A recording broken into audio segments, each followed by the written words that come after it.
All right. Good morning. Good morning. Good morning. Good morning. And welcome. You guys are fast. You almost got them all in that time. Well done. Let me pull those down for later. You can keep them. For later, you can keep them. We'll be speaking no more in Yoda voice. Welcome. Today we are talking about, we're kind of picking up and departing, right? This is a last content lecture. So last class we finished our chapter about diversity. In that diversity kind of slice, we talked about how the species problem, why this is a particularly an invertebrate problem, how to estimate the number of species, why that's a particularly an invertebrate problem. And then on Wednesday we talked about the decline or the apparent insect apocalypse. We're going to be switching gears today to talking about questions that will affect you for the rest of your career as biologists, kind of opportunities and obligations, I guess I would call them.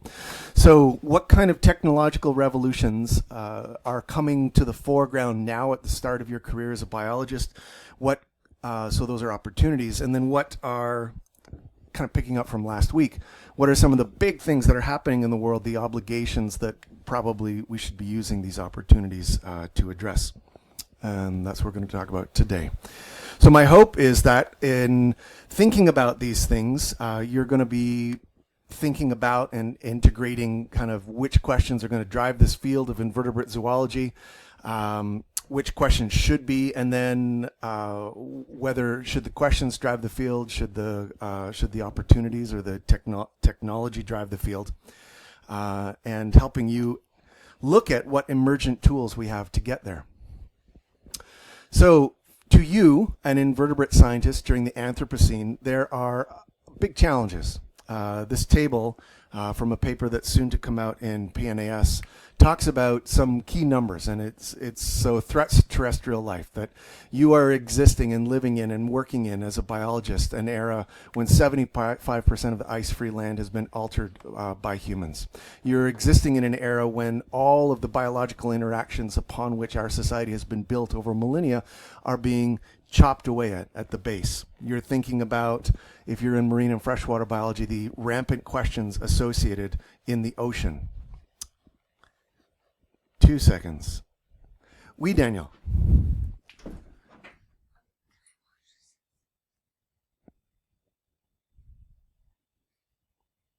When I'm done.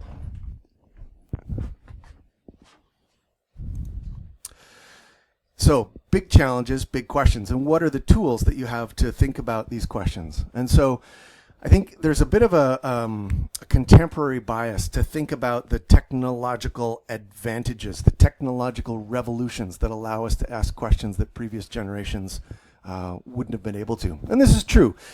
We have them. I mean, you have in your pocket or on your person, basically in the personification of your phone, you have a microscope. You exist in the era when it is the most comfortable ever in human history to have a microscope on your body in a pocket.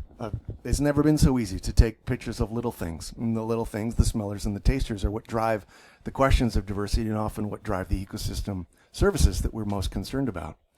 So what kind of technological revolutions, though? So this is a table or a timeline that is useful, and I think in that it does a couple things. One of them, it shows in comparatively or relatively equal slices an increasingly small chunk of the world. So the 18th and the 19th century, this is what we thought of there in dark green over there on the left. Those are the technological advantages and that they had. And then into the pink and the light green, we get into 50 and 25-year chunks we're coming closer to the era where the author would exist as a biologist and think, so they're thinking in smaller slices.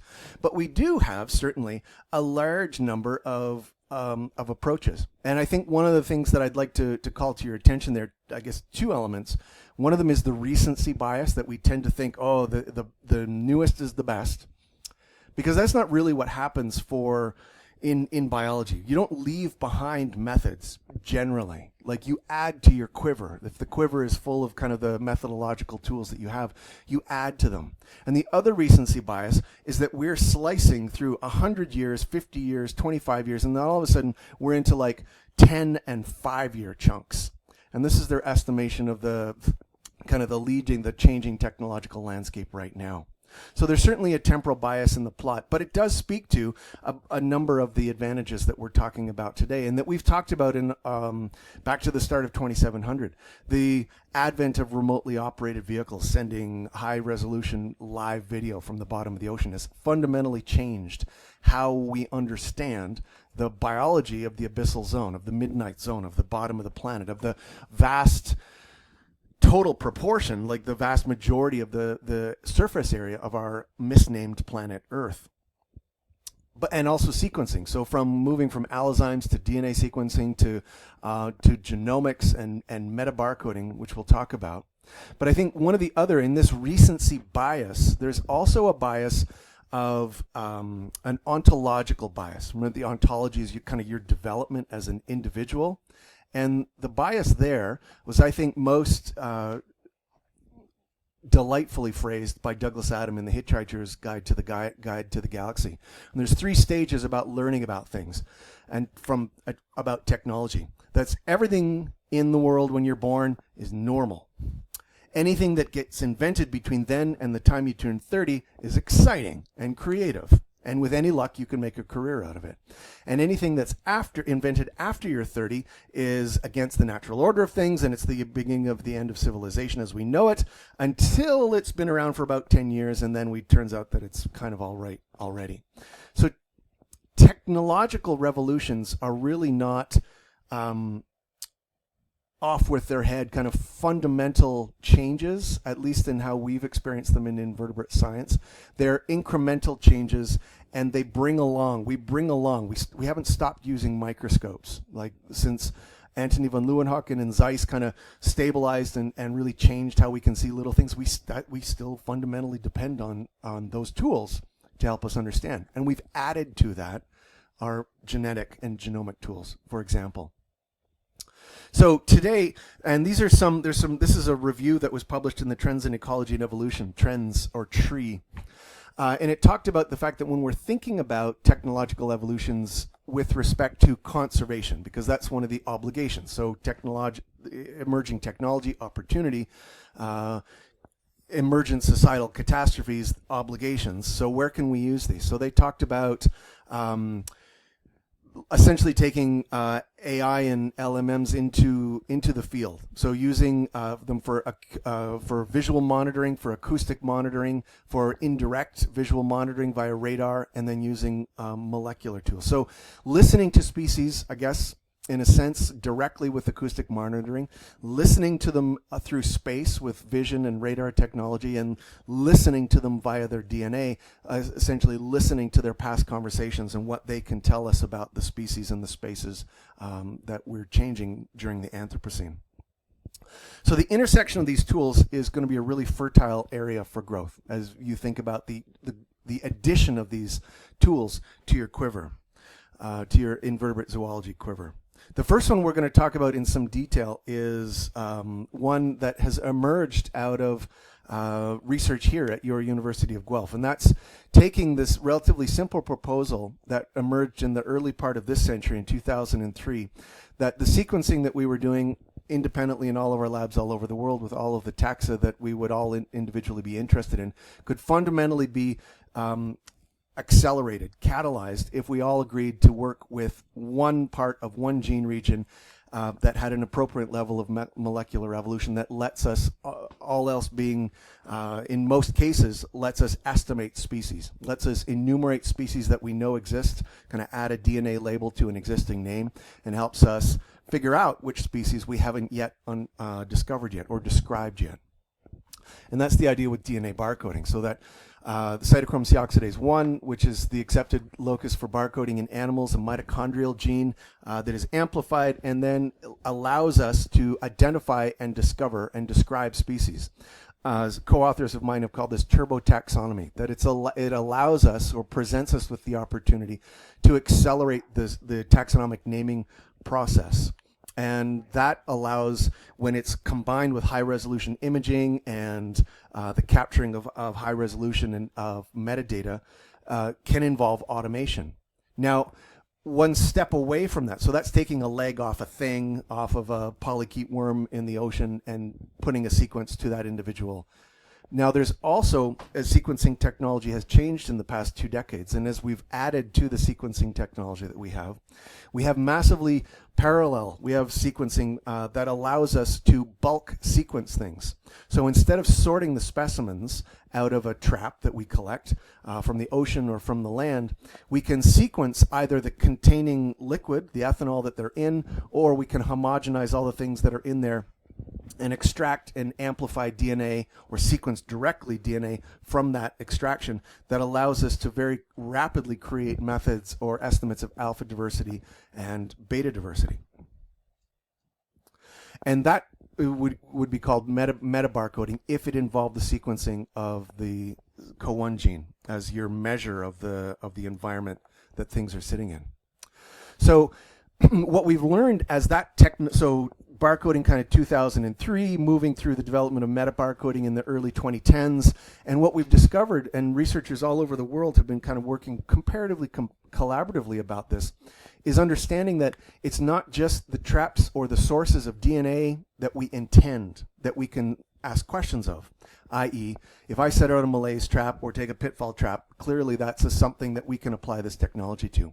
But what researchers are learning is that we can sequence vacuum cleaner bags. We can sequence the surface, the bark on trees. We can surface rainwater. We can sequence the air. And we can sequence spider webs. And all of these things let us estimate animal diet, reconstruct past diversity from historical samples, lets us think about invasive and the movement of cryptic species and understand trophic interactions better. Remember, in thinking about diversity, the absolutely critical role that host specificity has, and how DNA has, our ability to read DNA directly has exploded our understanding of how host specific most things are. And all of those uses, though, depend on generating a reference library. And so the reference library is essentially the dictionary or the encyclopedia that all of these questions, these books, these stories, these newspaper articles, as to the analogy, would have to look up to say, what is this member of this trophic cascade? What is this member of this fecal sample from the bat? That kind of thing. So and accessibility to that reference list. So not just the reference library, but that anybody can get to it, and that it's accessible to all. So this, as we've talked about in thinking about the diversity of the planet, has really unpacked hitherto unappreciated sensitivity, host specificity, and specialization. Now, one of the first examples of the metabarcoding approach was actually done prior. We would call it metabarcoding now, but at the time it was just called sequencing of water, and it was done by the kind of crusty one of the people behind the sequencing of the human genome, the novel sequencing of the human genome. It's Craig Venter. Craig Venter ran these giant sequencing facilities that were originally meant to help sequence the entire genome of one species, of our own species, and he was part of the team that was successful in doing that. But he took that technology and he took that infrastructure and he said, well, I also like sailing, and I'm interested in kind of the diversity of the things that are in the Sargasso Sea where I might take my sailboat.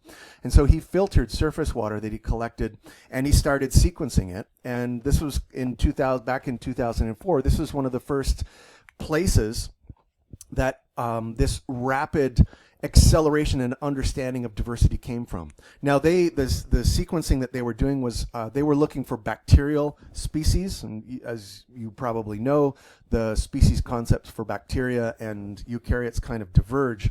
But what he documented in sequencing billions of base pairs from the Sargasso Sea was at least 1,800 species, known species, a bunch of new genes, and a bunch of different rhodopsin-like photoreceptors from a non-chlorophyll based pathway for harvesting light. So it immediately suggested not just do we not understand the players in the play of the Sargasso Sea, we might not even understand the roles that those players in the play are playing in this ecological drama that is unfolding. And so this accelerated a real excitement for the idea of sequencing the natural environment. And instead of harvesting members of a taxonomic community by a trap, so a taxonomic community that you might have interest in, like ants or beetles, and a trap that you might have familiarity with, like a malaise trap or a pitfall trap, all of those things have biases.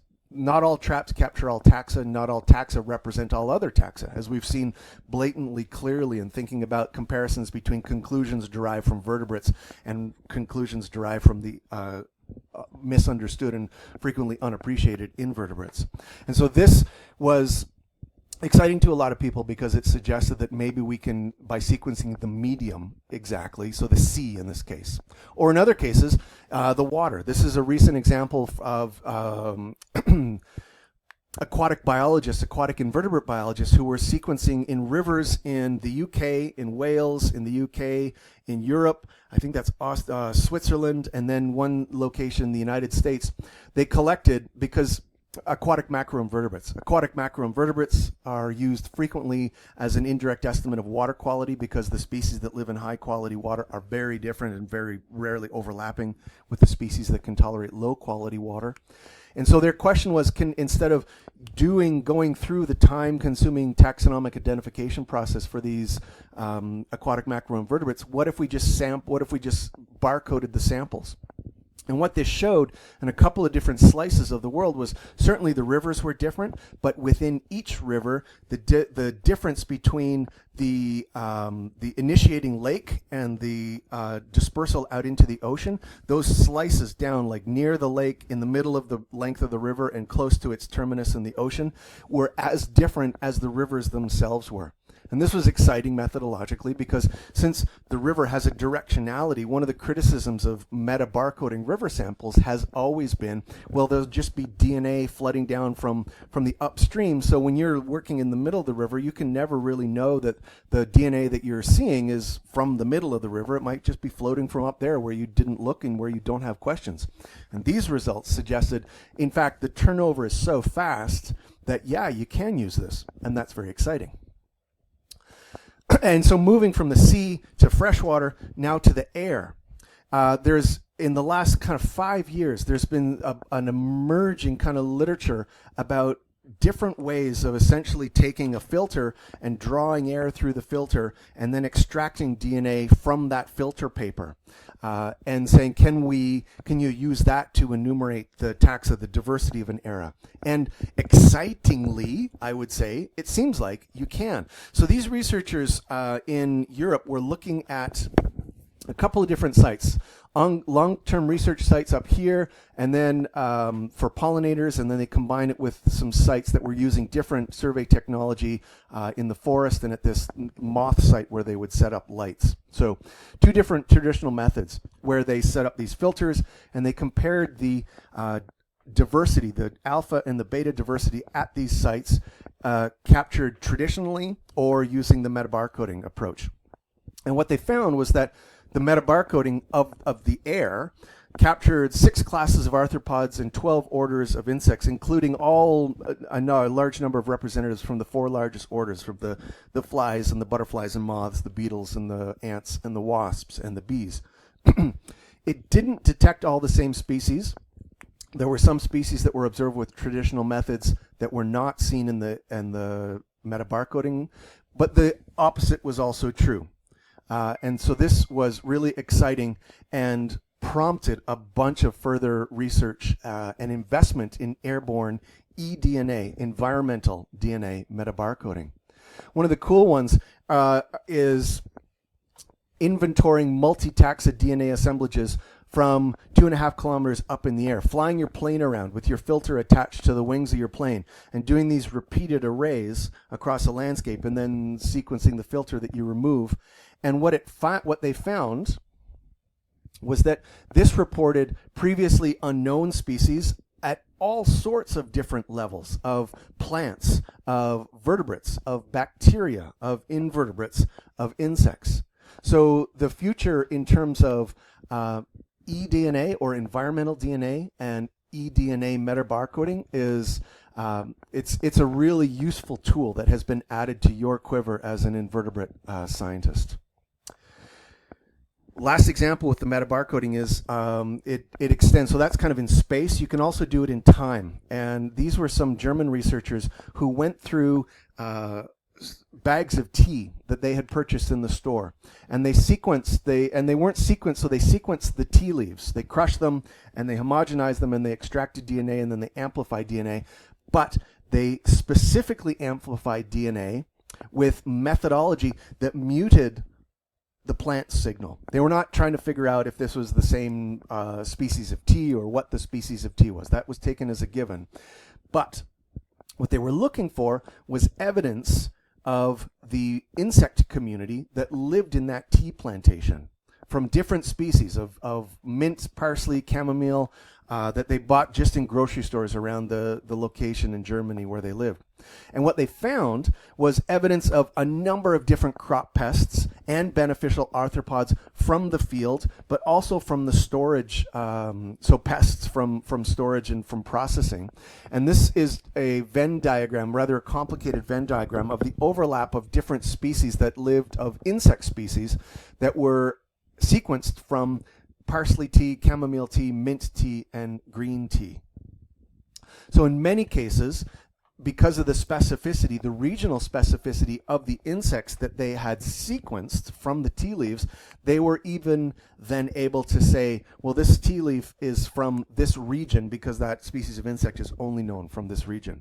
So environmental DNA and metabarcoding is a way to query the air, the water, the soil we didn't get into, the ocean, or the food stuff, is just a really exciting area of the future and of the now. So this is a thing that as if you're thinking about graduate work, these are tools that you can consider using.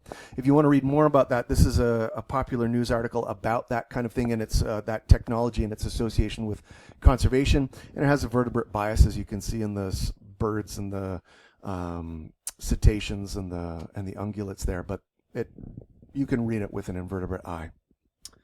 Okay. Now, let's switch gears from thinking about environmental DNA and ways that we can survey it to thinking about machine learning. And we're talking about a specific example from the Monterey Bay Aquarium and the Research Institute's the Monterey Bay Aquarium Research Institute and their Bioinspiration Lab. And their Bioinspiration Lab does a lot of biomimetic work, so energy efficient solutions derived from observations and understanding of the natural world, plants and animals around us.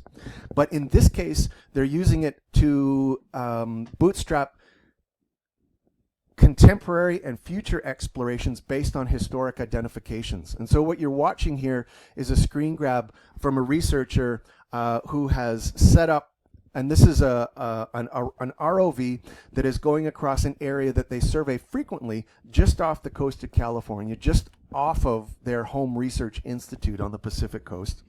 And what they're using this for is they're using AI. They're using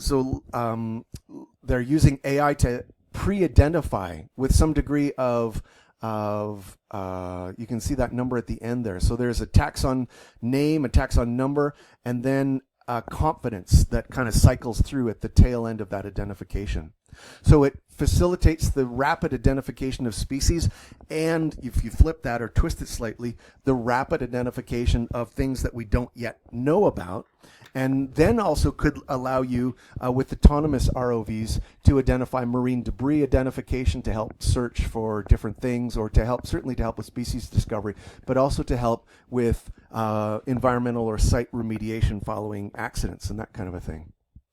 So they're working towards decreasing the times that humans are involved in this, and more usefully allowing, this is a common argument that you would find for any kind of AI technology, but as their intent at Mabari is that it decreases the amount of time that highly trained individuals who can identify only the polychaetes in this part of the world need to be staring at the screen throughout hours and days of an expedition, and essentially rules or slices down the number of hours or minutes that they are needed to say, in fact, this is a new thing, or confirm an identification with a low confidence that they. So let them work on the hard things, or you could say the interesting things. And across all of the deep sea that you spent a bunch of time with, we've spent a bunch of time together in lecture, but certainly in your invert R assignments, thinking about developmental pressures in the deep sea. And really, this is clearly an area where technological advances drive our understanding of these ecosystems, because without them we can't get there. We can't get anywhere near there. So remotely operated vehicles, internet operated vehicles, permitting the exploration of whale fall or of hydrothermal vents or of baited cameras and traps or cold seep environments or these nodules in the Clarion Clipper zone that everyone wants to get out and to mine. It helps us understand the different ecologies, these abyssal plains or these trench ecosystems, and lets us, by powering them in a more environmentally friendly or manner, like via wind or solar, allows us to get that information back to the ship and back to you. And so the idea, as I had posted a couple of times in the welcome area of this course on CourseLink, that there was yet more continuous hours of uninterrupted, taxonomist narrated exploration of deep sea environments off the coast of Uruguay or the coast of Argentina or wherever the expedition was going at that time. That's a thing that didn't exist 5 years ago. Who knows where it's going now, but it's already kind of incredible. Now, thinking way back to the start, we started this course together with 2 lectures thinking about the importance of plankton and the particular problems that the small things in the plankton, whether for all of or part of their life history, are exposed to. And one of the changing bits of, it's not technology, but I suppose bureaucracy, is this idea from the Ocean Stewardship Manifesto, or the Ocean Stewardship Coalition, that we need to sign on in the same way that we have climate treaties and biodiversity treaties. We need to make some statements as a society about the importance of the plankton, that we need to improve knowledge to better monitor, that we need to strengthen funding and coordinate research efforts and develop and further new methodologies to monitor plankton and to get a globally consolidated plankton atlas, and to increase essentially the plankton literacy. Being literate and numerate is kind of one of the goals of your education. Being bioliterate and being in a subdivision of bioliter is plankton literate is increasing. We are increasingly aware of how important that is to our society because of all of the things that we depend upon, from the temperature to the food to the everything. And so if you're interested in science from a management or a policy perspective, and you're in marine and freshwater, explicit questions within and around plankton around the world is kind of an emerging area of opportunity. Because this opportunity and obligation is to integrate, we have an obligation, I think, to integrate plankton into global political discussions, recognizing the role in climate and biodiversity discussions and equitable food discussions as well. Oh, I just see the comment. Yes, Fathomverse. Yeah, so if you Google Fathom, it's a really intriguing kind of a program that Mabari has. So Fathomverse, in terms of training AI in the deep. Now, AI, of course, we can use it in all sorts of ways. So these are some, now this is a switch to a review article that is thinking about insect decline in particular, and thinking about these acoustic radar vision and molecular tools and bringing AI to the field with each one of those tools and listening to species via the DNA and then integrating all of these tools in the future so that we can ensure access to the data and ensure access to the highest quality data to the largest number of people. Again, they're dependent, whether you're analyzing sounds or whether you're analyzing radar or video clips or DNA. Reference libraries that train, the training as the question or the comment, so helping to train the AI, that's really about reference libraries for the AI. What is normal? What behavior observation, spikiness on the spines, behavior in the ocean, if it's observed or captured in the video or in the sound or in the radar, does the system call this or that? Those are about reference libraries. So just like DNA, the idea of calibrating your expectations is incredibly important. All right. So the next kind of opportunity or obligation that I think we should talk about or just pay some credit to is this idea from this quote: "Observe nature, for it's where your future lies." And that's the idea of, as we've talked about many times, this biomimetic pathway. So a virtuous cycle that one author described, an engineering roboticist described as a virtuous cycle between invertebrate and robotics research. And so in our time together, we talked about robots that were grew out of a better understanding of bipedal walking by mollusks, or robots that grew out of a better understanding about how cataglyph ants moved across the desert and were step counting as a way to figure out how to return to where they had come from, or drone technology here in the top left that has emerged from our understanding of how dragonflies move through the world. And if we look at the relatively recent past, so back only 10 or 15 years, there's a bunch of different key examples that you can think about where for roboticists and engineers have learned about a particular adaptation, as we have better learned about a particular adaptation in most of these examples associated with mobility.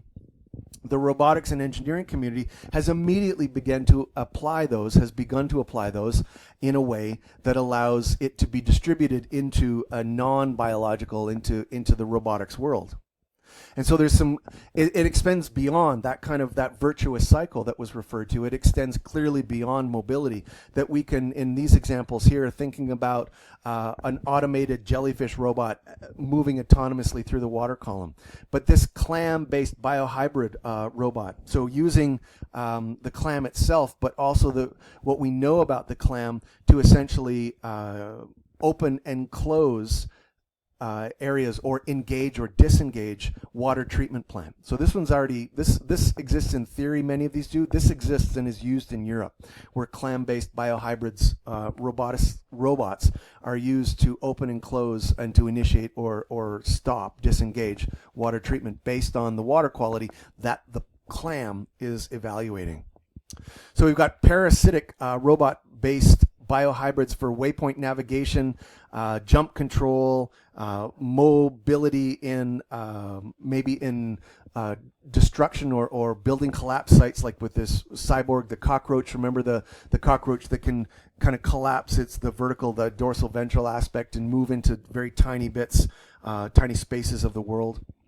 And one of the things that seems to be emerging from this virtuous cycle of invertebrate and robotics, or invertebrates and biomimetic and low energy solutions, is the idea that the best solution is not really what you're looking for. You're not looking to create in a Battlestar Galactica the autonomous, the cyborg that is going to take over, the Cylon that is going to take over and destroy humanity. What you want, and this is a quote from a roboticist working on the RoboBees project, is something that's fast, cheap, and essentially out of control. And he coined this term because this RoboBee that you see flying across the screen now, on its own, it's not very useful. It's about half the size of a paperclip, weighs less than 1/10 of a gram, and it flies with these artificial muscles. But it's autonomous, and when in a group, they can achieve coordinated behavior in large groups. And the kind of principle of biology that this is working its way kind of backwards to is, with one very capable robot, that's not really what you're looking for. What you want is a bunch of okay robots. The sum is greater than the whole of the parts. And the back, kind of working your way backwards to an ecological or an evolutionary, a biological principle that we're already aware of, is the fact that evolution does not need perfection. You need to be good enough. and you need to be good enough for the tests and the filters, the environmental filters that the species and the individuals are going through at any one moment. So we might be shooting ourselves in the foot looking for the best solution when in fact we need good enough solutions, and we can move on from there. Now, of course, when we think about particularly with robo-bees, and if we think about taxonomic replacement, there's a real kind of a knuckle, like a head.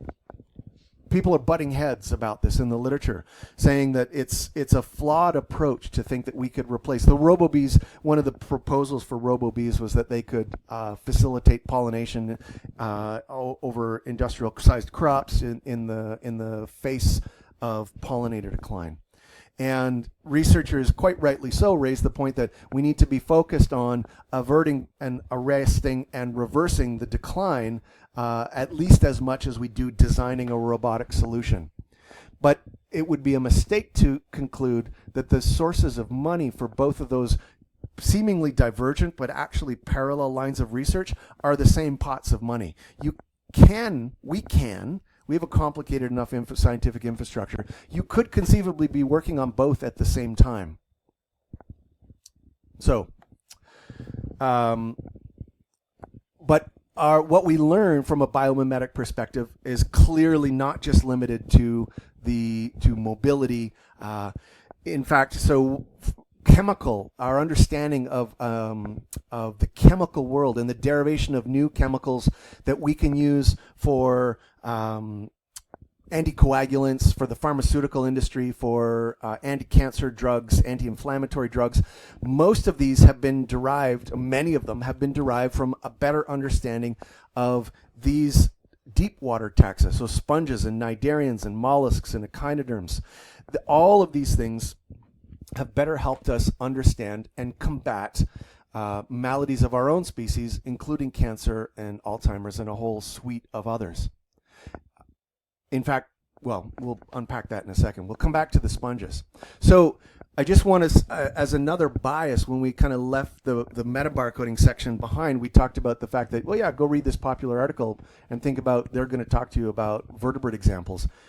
We bring some biases to that, not just society, but ourselves. One of those biases, if you remember this plot, this is expected diversity, expected diversity in blue, named diversity in orange, and in red is the taxa within which your favorite invertebrate falls.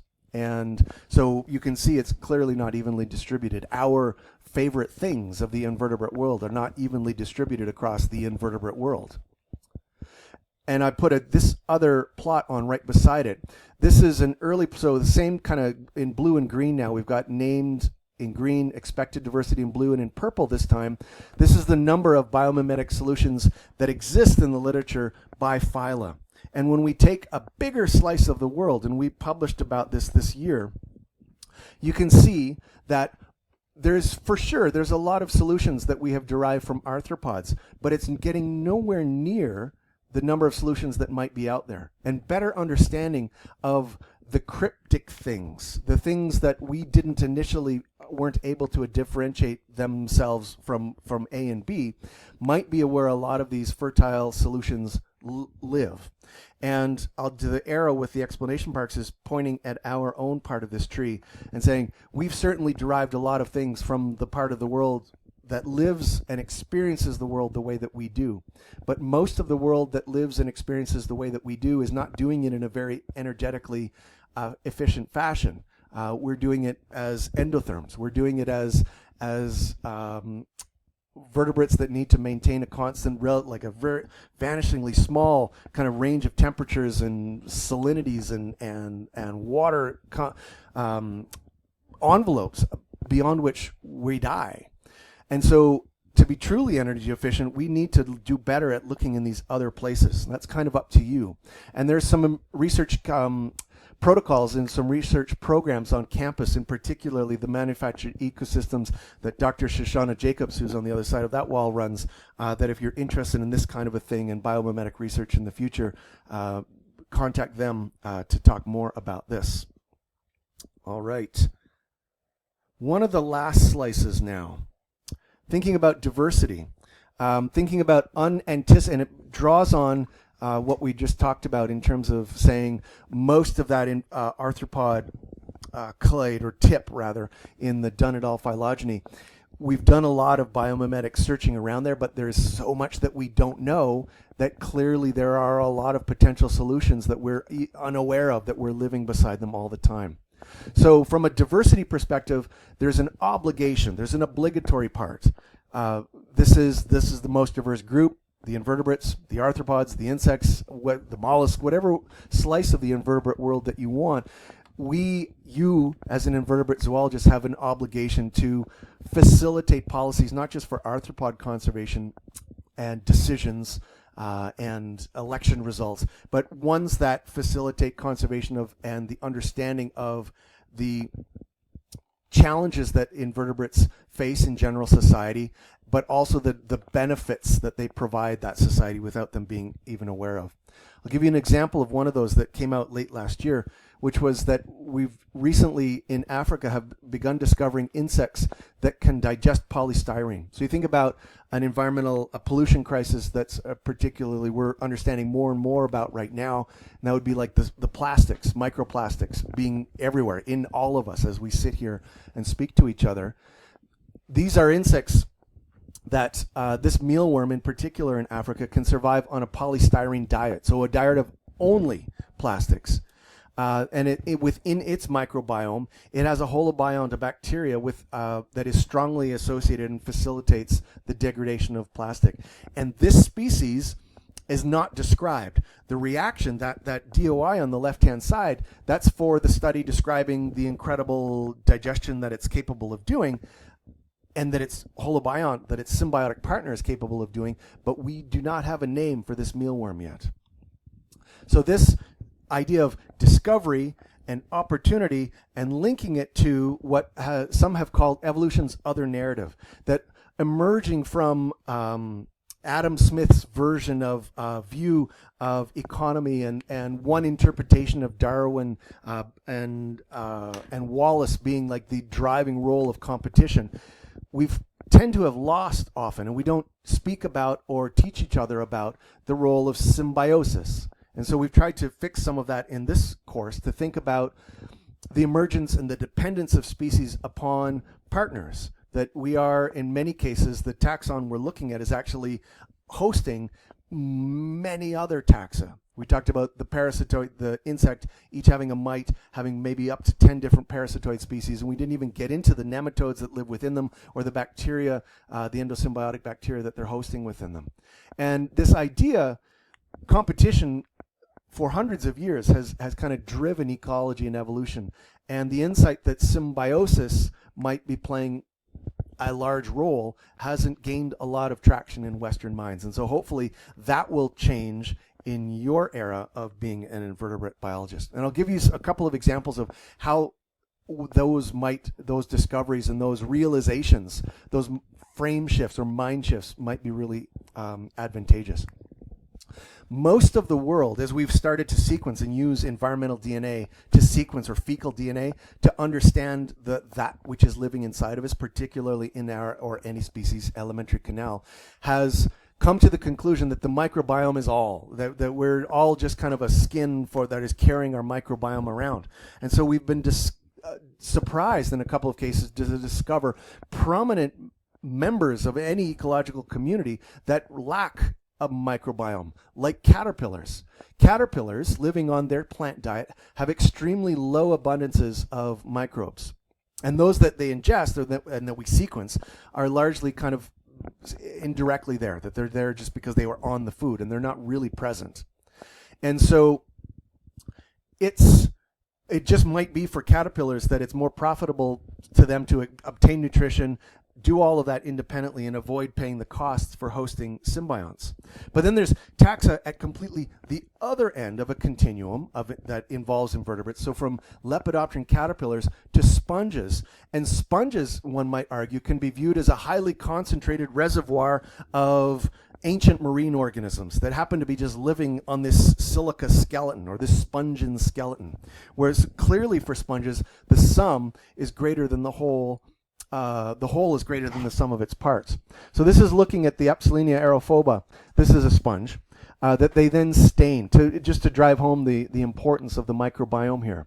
And the number, this kind of second bullet, 10 to the 5th or 10 to the 9th, microbial cells per gram of sponge. And so this is this species where the bacterial cells are stained in green and the sponge cells are in blue. Look at the ratio, the proportion. This is, in the center, nominally a picture of a sponge, except when you take off the filter of expectations and look at it and you go, oh my God, a sponge is really just an expression of bacteria that lives really efficiently in the ocean, coupling nutrients and organic matter because they're such, with their beating flagella, they're such fiercely efficient filters. And that efficiency is possible because of the integration, because of the symbiotic relationship between the sponge and the bacterial.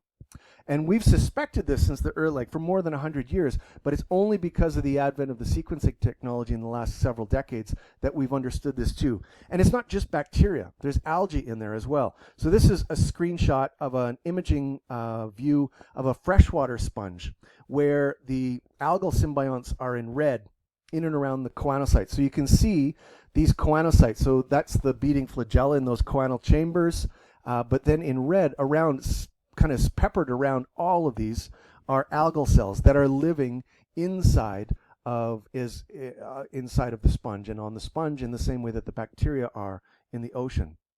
So this other narrative of evolution is going to yield big discoveries in your time with these tools and hopefully identifying these obligations that we have in living through, hopefully, the Anthropocene, because it's going to use these new mechanisms to help us gain a better understanding and a better theoretical framework for the species that share their planet with us.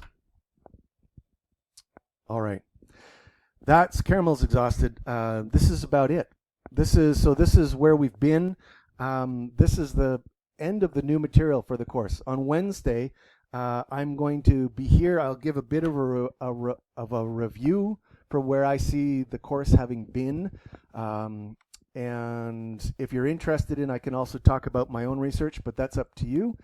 But in this last week, there is still a case study. And because the course kind of ends at the end of the week, the writing of that case study is moved into. You still have the same, like it's still open for many days and you have lots of extra time. All those same universal access things still apply. But in this case, it's available from like today until the end of the day on Friday. And another reminder that another thing to be thinking about is the fact that your presentations are due this week and that your final is coming up. And so as if you needed a reminder of that. But that's about it for today. What I'm going to do is stop recording in a second.